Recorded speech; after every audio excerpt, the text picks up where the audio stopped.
기록 관리를 하고 싶은데 체계적인 기록 방법을 찾지 못해서 고민해 보신 적이 있나요? 아날로그 방식으로 써야 할지 디지털 노트를 써야 할지 고민하신 경험도 있으실 겁니다. 오늘은 개인 기록을 시작하시는 분들이 가질 만한 고민거리인 노트 시스템에 대해서 제 생각을 나누어 보려고 합니다.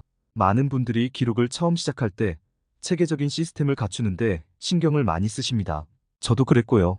이런저런 노트 시스템과 분류 체계를 기웃거리면서 알게 된 것은 처음부터 끝까지 완벽하게 유지되는 시스템이란 존재하지 않는다는 것이었어요.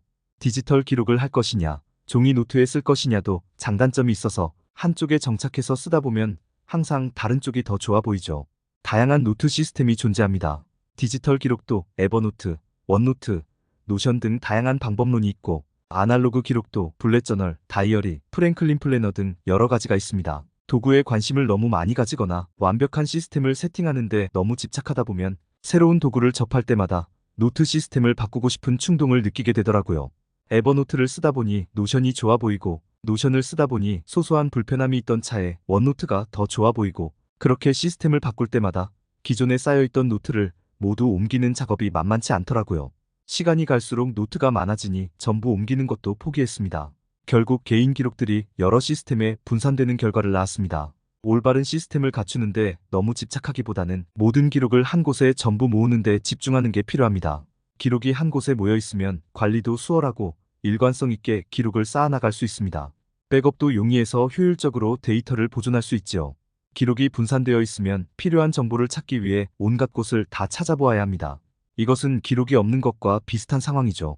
한 곳에 기록을 모두 모으면 어떤 종류의 기록이든 그 안에 있다는 걸 확신할 수 있으니 정보의 검색과 활용이 매우 용이해집니다. 저는 개인적으로 필요한 정보를 즉각 검색할 수 있는지를 중점적으로 고려해서 시스템을 골랐습니다.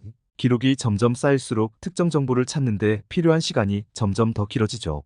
검색 기능은 기록을 빠르고 정확하게 찾을 수 있게 해줍니다. 그러다 보니 자연스럽게 아날로그 기록보다는 컴퓨터를 활용한 디지털 기록 도구를 사용하는 쪽으로 방향이 잡히더라고요. 물론 아날로그 노트를 사용해도 다양한 방법으로 정보를 검색할 수 있습니다.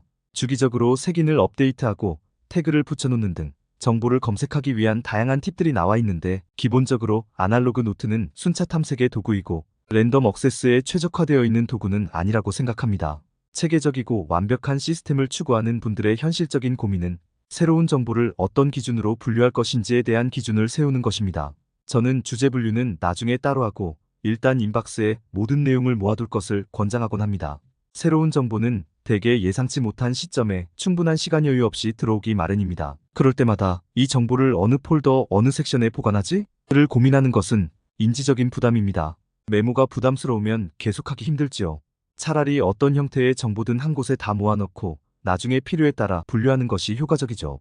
섹션별로 나누어 놓는데 너무 신경을 많이 쓰면 정보를 찾을 때도 어떤 섹션을 찾아야 하는지 고민이 될 수 있습니다. 업무에 관한 논문을 읽고 메모를 했다면 이것은 업무 폴더인지 공부 폴더인지 아니면 둘 다인지 헷갈리게 마련이죠.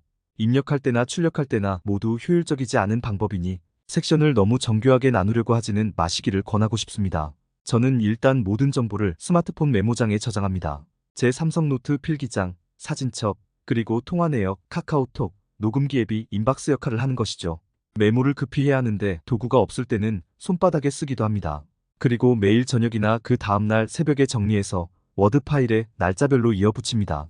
저는 보통 A5 용지 레이아웃에 글자 크기 7포인트로 정리하고 있고 반년 또는 200페이지 정도 분량을 하나의 파일로 저장해서 보관합니다. 워드 파일에 섹션을 나누어 놓을 때 보기 좋게 사진을 첨부해서 배열하기도 하고 강조하고 싶은 내용은 색깔을 쓰기도 합니다.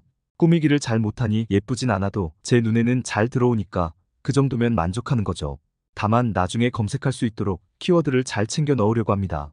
독서 노트는 독서라는 단어를 꼭 넣고 책 제목을 정식으로 잘 기록해둡니다. 업무 관련 메모들도 업무라는 키워드를 써서 나중에 필요한 내용을 검색할 때 용이하도록 명찰을 붙여놓는 것이죠. 이렇게 하면 하나의 파일에 시간 순으로 기록을 쭉 누적해가도 나중에 검색해서 활용할 때 매우 용이합니다. 별도의 멋진 시스템이 따로 필요 없는 것 같아요. 좋은 기록 시스템은 결국 찾아가기 마련입니다. 다양한 시스템을 써보는 것은 좋지만 그보다 중요한 것은 어디에든 기록을 남기는 것입니다. 저는 여러 가지 시행착오를 겪으며 다음 두 가지 원칙을 지키려고 노력합니다. 첫째, 모든 기록을 한 곳에 모은다. 둘째, 검색할 수 있는 시스템을 사용한다. 몇 가지 원칙이 더 있는데 이는 다음 영상에서 설명하기로 할게요. 어쨌든 계속 기록해 나가시기를 권해드리고 싶습니다. 기록은 어떤 형식으로든 남겨야 그 가치가 발휘되는 법이니까요. 어떤 도구를 사용하든 어떤 방법을 택하든 간에 꾸준히 기록을 남기는 습관을 들여보세요. 그것이 결국 가장 큰 자산이 될 것입니다. 오늘 제가 준비한 영상은 여기까지입니다. 도움이 되셨으면 구독과 좋아요 버튼을 눌러주시고 이 영상을 주위 분들에게도 공유해주세요. 저는 다음 시간에 더 재미있고 유익한 영상으로 여러분을 찾아오도록 하겠습니다. 감사합니다. 다음 시간에 만나요.